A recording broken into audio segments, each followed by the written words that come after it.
are intertwined, and obviously there's some deviations from the pro. But when somebody says a program, it's not like bragging, but like in the beginning, all I saw was this, just this little piece here. Mm-hmm. But after 28 years, you kind of start to see what I do here is going to affect this. Right. If I put pressure on my article, don't be surprised when I have conflict in the blind. It's going to show something weird. Ladders. Yeah, so I have to think like, why am I teaching name recognition in the beginning? There's a reason why. It's going to help on my blinds. It's going to help on my dumbbell. It's going to help on what's my very first here foos out of the blind? Slayer. Here foos. My very first call out, because I don't teach a call out on the one. My very first call out with Slayer was right after the one. I think a month later he got his 2. I mean, you got to remember, last time I was here, he didn't have a BH. So he went from November to May, he went BH 1, 2, 3. That's how I always do it. With all the dogs. I mean, I'm ready for a 3 when I do my. And he was only 2 years old. Yeah, but I have a training field at my house. I'm not saying do this. Yeah. Because I know some, like if I told our club, I mean, Schutzman's so hard because you work 3 years for 3 bites. That's a year per bite. You have escape, re-attack, and long bite. 3 bites on a 1. And it's about 3 years of work.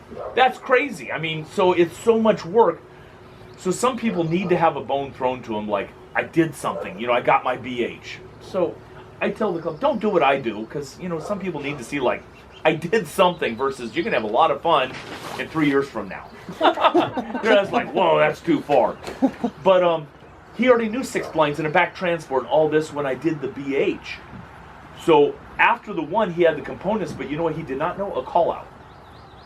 He did not know a call out. So I said, Slayer, if that head didn't turn around in the middle of barking in the blind, tick, tick, here, foos. So I used the name recognition for their very first call out. I use that a lot. And especially I look at commands. Like I said, when I do my jumps, for the first 3 months, when my dog understands the jump with the dumbbell, I say hup, bring, hup. Hup, bring, hup. I mean, so they have to hear that second command, hup. I mean, it makes me nervous. I'm going to, knock on wood right now. I've never had a dog go around the jumper wall ever in all my trials. Are you any good with the Vulcan mind meld? What's that? Spot? Did you transfer everything in your head into my head? You'd be like, Joel, that's some scary stuff. I'm listening to you, and I see all the stuff that and then all the little things, mistakes you make are like this, man. Right? But I made me, I'm the reverse. Well, what I'm doing. How many dogs he's trained now? I know, right? I know. Yeah. You're coming just. You get it. I mean, always want to go. I can go. Can 15 I go back dogs. And change things. And you get, but even me, because remember I had that black dog Ark, and I said I don't think he's for high competition. He was getting good scores in my trial, but I went to the AWDF.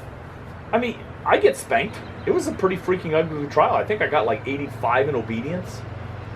It was like, ooh, that's pretty ugly, man. I mean, it was not a pretty routine. Things happen. I mean, when you have that was what's really hard. I just came off a failure at the AWDF because he didn't pass tracking, and 2 weeks later I'm doing a seminar. It's easy to do a seminar off a win. Doing a seminar. So when it came to tracking, and it was 2 weeks after that, I said, well, obviously my theories don't work, but I'm going to give them to you anyway. But, things, and you learn as you go, because I should do that. Maybe next time I come, if we can find a VCR, I'll show you my first trial. It was pretty freaking ugly. How do you start off your dumbbell? What's a VCR? Exactly. I start off my dumbbell with the toy. So they have to understand the word quiet. Are you posting the dog or no? So I'm just playing. They bring it back, quiet, sits, and I play. So I just teach quiet, sit with the toy. Bring it back, we play, sit quiet. Then I use PVC pipe. The reason I use PVC pipe, when I started coming up with this a long time ago, I didn't want pressure. I said, okay, what can I... So I wanted something that didn't look like a dumbbell, have the same texture of a dumbbell or anything, and I do a forced dumbbell. So they understand the quiet, because that's most important to me, how to hold something quiet. Now I back time. I have the prong, and they don't know what this means. It usually takes about 3 to 4 days. I say, take it, So that's my negative command. Take it, and I pull a little, and right when they take it, quiet, and I pay them with food. So you've probably seen all the force methods of that. Yeah, I've seen that. My force method is pretty gentle. I don't even mind if people videotape because it's not real hard. It's not take it, take it, take it. I'm very quiet and I sit down so I'm not dominant on them. Take it. And I do what I call a cast, hand under and over. Take it right when they take it, pressure off, quiet. But they already know quiet. So they know this. And I pay. But